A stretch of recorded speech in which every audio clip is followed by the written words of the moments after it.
Agriculture on the move. Agricole mouvement. Agriculture on the move. Agricole en mouvement. Agriculture on the move. Agricole en mouvement. Agriculture on the move. Agricole en mouvement.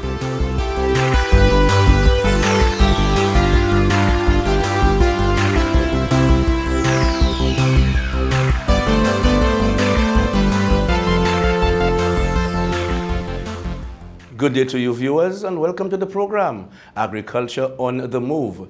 My name is Philip Sidney. Today we are continuing the segment as we move towards World Food Day. And we're looking again at our tagline in the ministry, Eat Fresh, St. Lucia's Best. Today with me is Cherianne Smith, who is our food safety specialist in the Department of Agriculture, and she's attached to the marketing unit in that said ministry. Welcome to the program, ma'am. Thank you, Mrs. Sidney. Cherianne, food safety, lots of St. Lucians do not know what is that. People think they can continue doing the things, konakutim, they can eat what they want, how they want, they can produce it how they want, and they can sell it how they want. Give us a definition of food safety and quality. Okay. First of all, thank you for inviting me to your show. Food safety, what it does is that it controls the hazard to the consumers. A foodborne hazard would be things like microorganisms, biological, chemical, physical properties that are found in your food that are not supposed to be in your food. And these things are unfit for eating. So when I say biological, we're referring to things like virus, bacteria. These things have no place in food. When I say chemical, things like pesticide, they have no place in food. Veterinary drugs, residues, they're not supposed to be in food. Things like stone, wood, all these things find their place in food and they're not supposed to be in food. On the other hand, food quality refers to the sensory attributes that are attached to food. So how does the food sound? How does it taste? How does it smell? The appearance. And when I say how does food sound, say for example, if you open a packet of plantain chips, you expect to hear a crunchy sound, a cracking sound. So food safety and quality, they go hand in hand. And the objective of food safety is to consume foods that is not going to be detrimental or affect your health in any way. Wholesome. Great. Let's go back to the primary production of food, which is from the farmer's source. Tell us what is expected from the farmer's point of view, from the seed to the plant. Okay, so we at the Ministry of Agriculture and the unit that I work with, we work with the farmers directly. So we provide training to the farmers for what we call good agricultural practices. Now, good agricultural practices are a set of practices that we expect the farmers to follow to ensure the food that reaches your table is safe for consumption. So we deal with the soil, we deal with the seeds, we deal with the water, we deal with irrigation, the chemicals, how you harvest it, your packaging, your storage, your everything. So we provide training from seed to until it gets to the supermarket shelf. Okay, let's go back again and tell us what is expected from the farmer, from all of the things you mentioned. So you go on a farmer's farm, and then is it from the extension officer standpoint, looking at agronomy, or would you visit him, say, on his farm and look at food safety? Okay, so from the extension point of view, what the extension officers do, the extension officer acts as the link from the ministry and the farmer. So the extension officer is the one that provides the information from the farmer to the extension officer. However, in my job, what we do is we work directly with the farmers. So we provide training, like I said. We field visits that would look at his soil quality, soil testing, water testing, and that kind of stuff. Okay. Now, the farmer, say he has dogs or animals on the farm, pets. You also have other livestock. He may have his goats roaming around. the goats excrete and the dogs excrete everywhere. You're planting vegetable, leafy vegetables like lettuce and cabbage and stuff like this. Unknowingly, the dog would excrete anywhere on the farm. Okay, is that accepted? And what do you do? How do you explain that to the farmer? Because you can get the spillage. It rains. There's excrete there. Right, all the droplets and the bits of soil end up on the lettuce. Now you know lettuce is leafy, you don't have to boil it. So at the end of the day, you get all your coliforms. And so how do you handle that? So fencing would be a great way to go, but of course we know fencing could be expensive. Yeah. Tying his dog would be another method of dealing with that. Right. But of course, definitely animal feces on your farm is a hazard to your crops. Okay. And we would advise, like I said, fencing, tying your animals to avoid such incidents. In terms of storage for his chemicals and also his fertilizers, what is expected of him? Under the good agricultural practices, there are different measures or rules and regulations that are supposed to be followed where storage, for example, water. A lot of the farmers, they harvest rainwater. Rainwater in itself could be a hazard. So if you're using your rainwater directly from your barrels to water your crops, especially your leafy vegetables, that itself could be a hazard because we may have materials from the zinc, for example, zinc in itself, heavy metals, all these unwanted contaminants finding its place on the leafy vegetables, and consuming those leafy vegetables could be in itself dangerous, if I should say, right, if one consumed them. Okay, now let's look at livestock. From a livestock farmer standpoint, what do you consider good agricultural practices in terms of where his pen is built, where his waste goes? Some people, as you know, they like to build the piggery next to a river source, and they drop their waste in the river. Now you know what can happen. If you're referring to good agricultural practices, what should he do? Of course, we advise the farmers that they're not supposed to in any way have their pens built close to river sources because of the high level of contaminants that we're seeing. So what we do is to try to deter them from using or building their pens close to those animal or river sources. Okay, good. You know, we are due for our first break. When we come back, we'll continue to discuss the way the farmer is supposed to prepare when he harvests his crop. You're watching Agriculture on the Move. Stay tuned. We'll be back soon.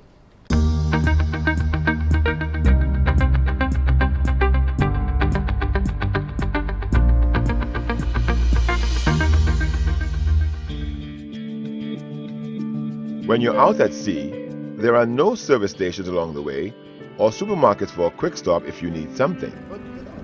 It is essential that everything you will need while at sea is on the boat before you leave. That's why pre-sea checks are so important. Checks should be carried out by more than one person to ensure that all essentials are on board. Everything on board? Yeah, everything there. Still the show. Yeah, put that with that table.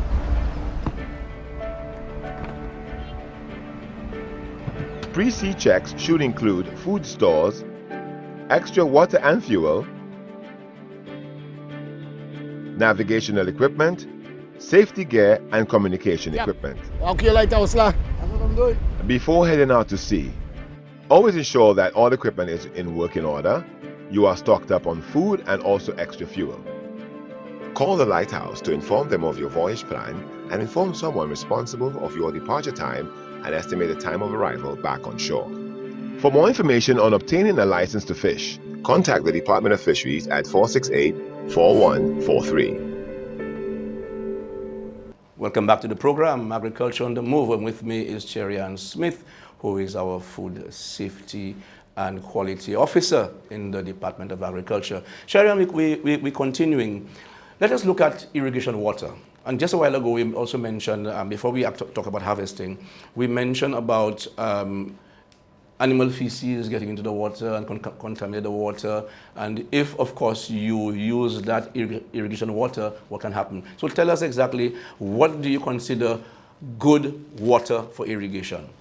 Okay, so most of the farmers, they get their water from their crops from two sources. They get it from the river, actually 3 sources. They get it from the river, they get it from potable water, which is pipe water, and they also get it from rainwater that is harvested from the rooftops. Right. What we're seeing with the rainwater that is harvested from the rooftop, it may contain contaminants that could be injurious to the plants or harmful to the plants, and if consumed, it can affect the consumers as well. So what we do, if you're harvesting rainwater, we advise the farmers to use drip irrigation instead. So if you use drip irrigation, the water, it filters through the soil and it doesn't necessarily or directly, it is on the plant, especially if we're dealing with leafy vegetables.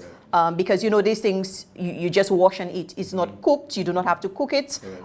There's no cooking time. There's no heat. Right. Most of these vegetables they consumed raw. Right. So we do advise them to use drip irrigation. Right. Also, if you're going to use rainwater, which is harvested, we advise the farmers to use, most of the barrels that we use these days are about 55 gallons. Right. So you could use maybe an ounce of bleach, household bleach, in your water, and you allow it to dissipate for about 24 hours. You must allow it to dissipate first because the chlorine in the water could affect the plants as well. Yeah. So you allow that to dissipate and you can use it on your crops. But we do not advise it for other purposes on the farm like drinking, washing, cooking food. We do not advise rainwater harvesting. Okay, and then from the river standpoint now, what would you?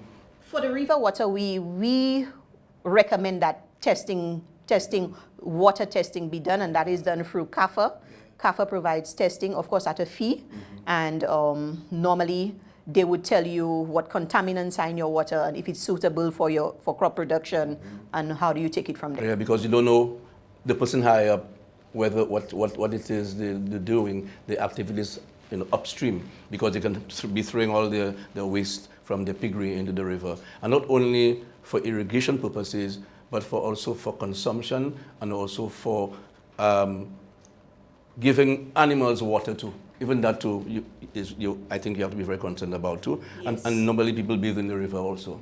Yes. So that is so the water testing I think is important. We recommend water testing. Definitely. The other thing, Sherry, I want to bring to the fore, which is very, very important, is chemical use. Consumers now are very, very concerned about what they eat, and traceability is key.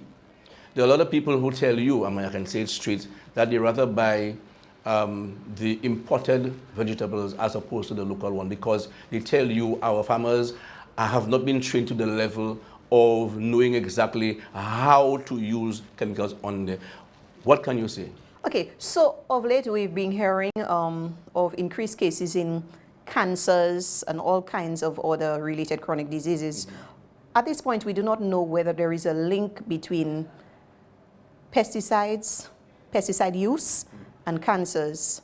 Unfortunately for us in St. Lucia, we do not have a lab where we could actually test for pesticide residues at this time. But we're hoping with our newly diagnostic facility, which should be open sometime this year, that we could test for those pesticide residues, the maximum level that is acceptable, and of course, how we move forward with pesticides. Also, we do a lot of training to the farmers, how to use it correctly. Of course, observing the wait time for the harvesting the produce. Because what we see a lot is farmers, they spray today and then harvest tomorrow. Normally, there's a wait time period. You're supposed to wait. There's a 2-week interval that you're supposed to wait before you can actually harvest the produce. But the farmers, they spray today and harvest tomorrow. And that too can, cause the food to be, that could be a hazard, unhealthy, and like we said, cancers and all these kinds of things. And there's one thing too that is very, very critical, the question of Predial larceny. Again, you find the farmer would spray, right? And then 2 days afterwards, the guy sees an opportunity to sell. And then, of course, he will harvest unknowingly that it was sprayed. So then now people have to be very aware of who they buy those things from. That's what I'm going to. Yes. They have to be aware. Because right now, it takes us to what they call the registration of farmers. Okay, and I don't know whether you can speak to that, because at the end of the day, it will be good for me to say, okay, before I buy, let me see your ID. to see where you come from. Because if anything happened to me, I can say I can come back to you. Okay? So tell us about the registration. So the Ministry of Agriculture, we provide, there's something called registration and certification. Right. Registration is different from certification. Correct. The Bureau of Standards, they're the one responsible for certifying the farmer. And if a farmer is certified, that means his farm is 100% safe. His produce is safe, and we're expecting that every produce that comes from his farm is safe. Our registration program at the ministry, what it does, it provides the farmers with a series of training. We now have the 7-crop project that you are aware that is going on right now. So in that project, the farmers receive, in the registration project, program, they receive a series of training, good manufacturing practices, food safety and quality, food handling, post-harvest technology. They receive all that before they can become registered farmers. And to become a registered farmers, you have to go through your extension officer, and the fee is $25. You come here and you get it done. Good. We're due for our second break. You're watching Agriculture on the Move. Stay tuned. Don't go away. We have lots of interesting discussion to come. I am life. I am home to millions. And I sustain millions more. My abundance brings prosperity, while my scarcity can be deadly. I cover much of the earth, and my influence extends far beyond. I have been around for longer than you can imagine. But my world is threatened. People need to take notice and do more to secure my future, because I am worth protecting. Your health relies on my health. Your life relies on mine. I am plants. I am life.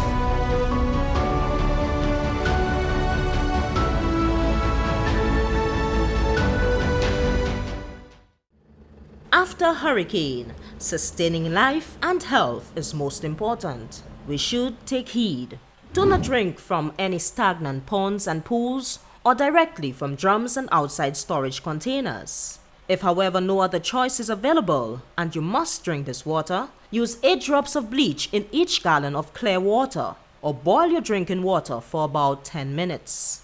Use food that require little to no cooking or refrigeration, such as salted biscuits and canned foods. Use preservation methods for keeping refrigerated food safe to eat by salting, curing, and drying. Discard all perishable foods that have been in the refrigerator for more than 2 hours. And remember, once in doubt, throw out.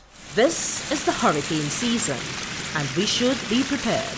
A message brought to you by the Ministry of Agriculture, Fisheries, Physical Planning, Natural Resources, and Cooperatives. Welcome back to the program. Cherian, very, very important too is that I know, yes, we're doing registration for farmers. Certification is not there yet, but one of the prerequisites I'm hearing, even now, even for farmer registration, you must have toilets on your farm. And that is key, because gone are the days when the farmer decided you want to just run there and drop his thing out there, whatever it is, and you can understand the problems that can arise from that, because if the area is contaminated, obviously the food can be contaminated, especially leafy vegetables. So tell us a little about, getting the importance of toilet facilities, and of course a storeroom for him to change, and maybe a place for him to bathe when he's complete. So all of that comes under good agricultural practices. Every farmer must have a toilet, even though it's a pit toilet. But I see a lot of the farmers now are using flushing toilet, but they use pit toilets. Again, hygiene. If hygiene is key. If the farmer's appearance, you don't expect to have a farm and you could just go and use your bowels all around the place. This is again a hazard, because this contains, the fecal matter contains all kinds of hazardous. Right. So we try to deter them from using the bush and having their pit toilets, which is safe. Correct. So from there now, let us look at it. We're going to harvesting, okay? And that is where I believe it is very, very important because that goes to the consumer. Okay, tell us about harvesting. How should the farmer harvest his produce? And we're talking about vegetables. And how should he get it packaged before it is taken to the market? Okay, so every vegetable or every crop, I should say, has its own requirements for storage, for packaging. And speaking about storage and packaging, we do have a newly constructed pack house in Odsa, and that pack house we should see storage. The farmers should be able to store, especially for periods where we have where we observe scarcity. Right. So packaging, every step along the value chain is very important, and everyone has a step to play along the value chain. The consumer himself has a step to play along the value chain. Take, for example, you go to massy stores, you buy chicken, for example. You don't expect to leave your chicken at the back of your vehicle for the whole day, drive around St. Lucia, and come back and say, okay, well, I bought this from massy store and it wasn't good. Or you bought your ripe bananas, left it in the vehicle for the entire day, and then say it wasn't good. So everyone has a part to play in ensuring that the food is kept safe. So for the farmers now, they would need to wash it properly. They would need to store it properly, observe temperatures, for example, using the correct crates, the correct boxes, plastic, using perforated plastic so that air can go through.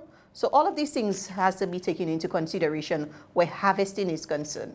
Do you need to get potable water for this, or can you use harvested water for the washing of the vegetables? Absolutely not. Absolutely. We do not use rainwater that is harvested. Some farmers use it, but it is not good practices. It's not a good practice. Okay. We highly 100% recommend potable water for washing vegetables, on your farm, for drinking water on your farm, for cooking on your farm. Okay. 100% potable water. Okay. Now, in terms of his harvesting and his grading of his fruits, do you all give guidance in that regard? Just, in other words, do you have the first, second, and third grade? So he doesn't waste his time to take his produce to the market and then a lot of it is rejected. How do you all approach that? Yes, the farmers, they do have a grading system. But what we see, especially from marketing boards, we find most of when it gets there as well, although the farmer grades it, when it gets to marketing board, there's a further grading that takes place. So they grade it according to maturity, according to size, according to color. And of course, all of these things can influence contamination, because there's something called ethylene gas. If you store ripe banana with green bananas, within a few days, all your green bananas would get ripe. So it's grading and sorting is very, very important where food safety is concerned. Okay, the farmer decides to sell at farm gate. Okay, he lives in a community where people would, it's easier for them to come and purchase from him. What do you guide him in terms of preparation, a place that he would need to sell his produce? Okay, so the normal, regular, he would need a stall, have his stall with his table, his tray.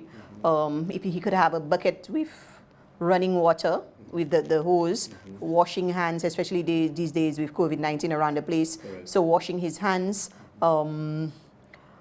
If you're the one collecting the money, we do not advise you to be the one selling, etc.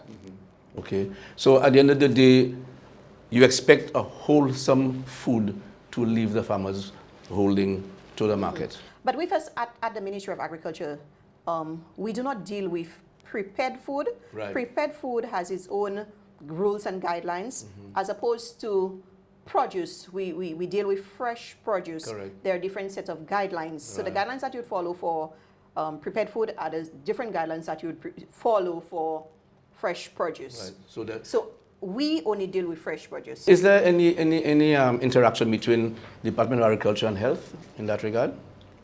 Yes. Okay. And I say yes because we do a lot of work with the school feeding program. We work in collaboration with the school feeding program and the school garden. So we find that most of the food that is produced in the school garden, the students would consume it in their school feeding program. So also we work in collaboration to provide training, community outreach. We do a lot of community outreach, a lot of training workshop in collaboration with Ministry of Health. However, Ministry of Agriculture, we do not have the power of enforcement, whereas Ministry of Health, they could shut down an organization. We do not have the authority to do so. Okay. Yeah. Final words from you? I would encourage everybody to eat fresh, be mindful of everything that they eat. Also, we need to know as consumers that we play a part in keeping our food safe.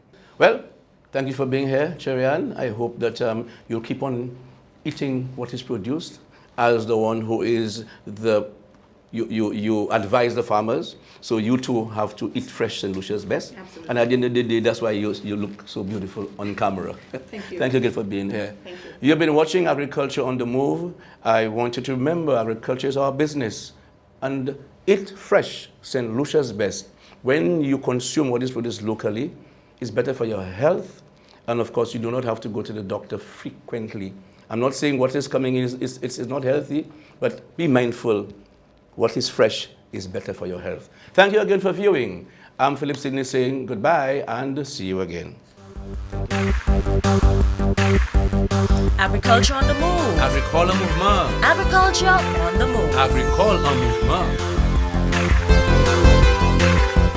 Agriculture on the Move. Agricole en mouvement. Agriculture on the Move. Agricole en mouvement.